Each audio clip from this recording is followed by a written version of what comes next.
Hello po mga kasari, andito nga po pala ako sa bahay nila Tiyo ngayon. Si Tiyo nga po pala yung dati kong nai-vlog nung nakaraan yung nagtitinda sa may labas ng Tatala. Pumunta nga pala ako dito sa bahay nila Tiyo at hindi ko na nga pala nakikita si Tia.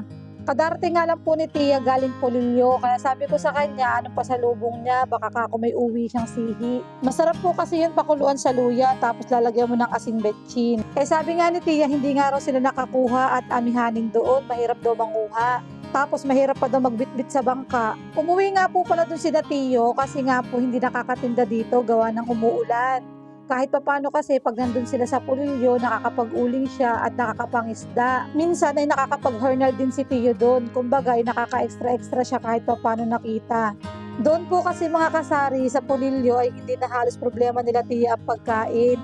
Kumbaga bigas na lang ang bibilin nila. Yung ulam kasi kinukuha na lang nila sa bundok dahil nasa kaingin nga po sila. Abay si tatay nga biglangan dumating, siguro sinisilip ako kala siguro nakauwi na ako. Maiba nga po pala tayo mga kasari, si Tiya nga daw po pala ay bumababa rin minsan ng kaingin para pumunta sa dagat at mangisda, kumukuha daw sila ng pangulam nila doon. Mas gusto nga po pala ni Tia doon sa Pulilyo kasi sariwa ang hangin at mas makabubuti ito sa pakiramdam niya. Kasi kung makikita niyo naman mga kasari, yung nasa leg ng Tia ko, malaki na nga. Matagal na po kasi yan talaga may ganyan simula nung nanganak siya doon sa anak niyang lalaki.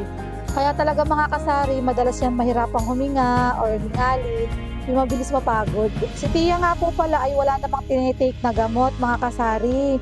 Tapos ayaw rin naman niya magpa-doktor kasi natatakot siya dahil baka daw operahin yung leeg niya, ayaw daw po niya ng ganon. Mga herbal at dahon-dahon nga po pala yung iniinom ni Tia. Yun po yung mga binibigay ng albularyo sa kanya. Yun po yung mga iniinom niya. Nag-uusapan nga po pala namin ni Tia dyan ay pinapakuha niya ako ng gawain balls. Yung balls po mga kasari, yun po yung mga pag-Valentine's, yung mga ulo po na nilalagay ng mata, ilong. Ganun po, gusto niya po kasi manahin ng ganon. Kasi nga po, hindi nga po siya nakakalabas ng bahay, lagi lang siya nasa loob. Kaya gusto niya po may mapaglibangan siya kahit papano. Yung balls po na tinutukoy ko mga kasari, bilog po yun na pinapalamanan, tinatahi po yun pakamay. Mahilig po kasi yan si Tia magtahi-tahi ng pakamay, yung pakarayom. Minsan nga po mga kasari, nakikita ko yan si Tia, yung iba niyang mga damit na hindi na nila ginagamit. Ginugupit-gupit niya, tapos tinatagni-tagni niya yun, tinatahi niya pakamay, ginagawa niyang punda. Matyaga po talaga yung si Tia magtagni-tagni kahit nga yung kortina nila dyan sa bahay nila eh. Kaya lang din ang nananahi at nagtatagni-tagni ng mga katsa-katsa.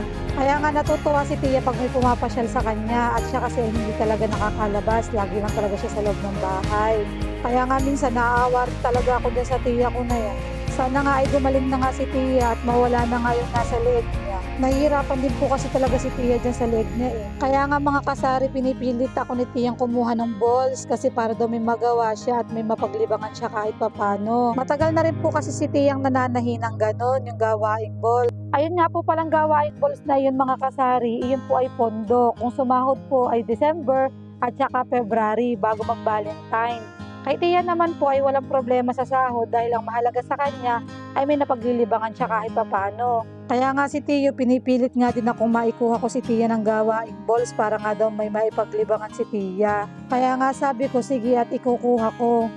Ito nga po palang batang itong nakikita nyo mga kasari, apo nga po pala yan ni Tia. Tignan nyo at walang ginawa kundi magpakamot na magpakamot ng likod.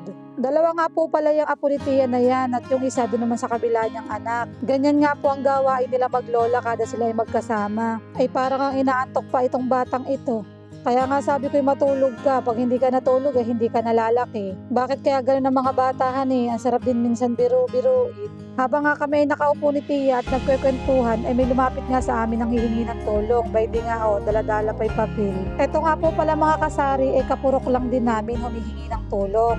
Inabutan ko na nga din ng kaunti at para kahit papaano ay may maibigay man lang. Ito naman si Tia ay mag-aabot daw pagkagaling ni Tiyo pagtitinda. Sinusulat pa nga yung pangalan ko, sabi ko ngayon wag na nga isulat. Nililista nga raw niya talaga yung mga nagbibigay. Kaya nga sabi ko sana gumaling din talaga agad itong batang ito kasi kawawa niya. Kapapanganak lang daw mga kasari eh.